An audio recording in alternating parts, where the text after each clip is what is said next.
और किसी चीज के साथ ब्रह्मा बाबा का नाम नहीं जुड़ा हुआ है, लेकिन भोजन के साथ जुड़ा हुआ है, ब्रह्मा भोजन।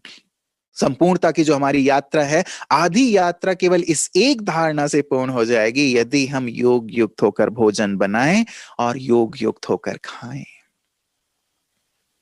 कितनी गहरी सी बात है ना। इसलिए हम योग युक्त होकर बाबा की याद में मग्न होकर भोजन बनाया करें।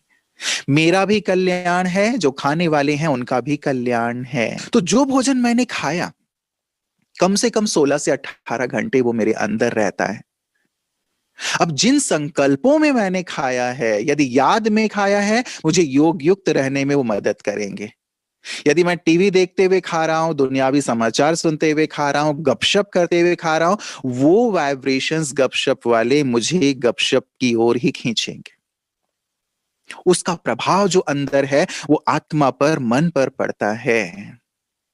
इसलिए इसे बहुत अंडरलाइन करें, ये छोटी धारणा नहीं है, बहुत बड़ी धारणा है। इसीलिए बाबा इसे अंडरलाइन कराते हैं, योग युक्त होकर भोजन बनाओ, योग युक्त होकर के खाओ।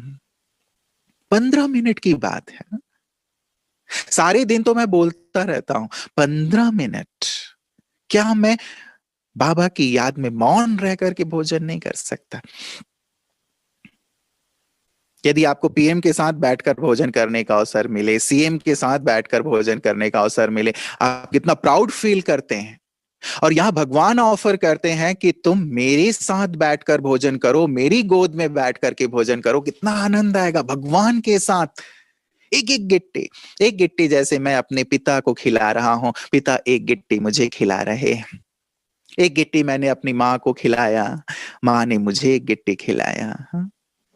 मैंने अपने साजन को खिलाया, साजन मुझ सजनी को खिला रहे हैं। कितना आनंद आएगा, कितना रस आएगा। वो जो भोजन है वो अमृत बन जाएगा, दवा बन जाएगा। कैसी भी बीमारी है आपकी, यदि भोजन आपने ऐसे योग युक्त होकर के खाया, ये भोजन और पानी आपके दर्द को, आपकी तकलीफ को, आपके शरीर की बीमारियों को दूर करने वाले हैं।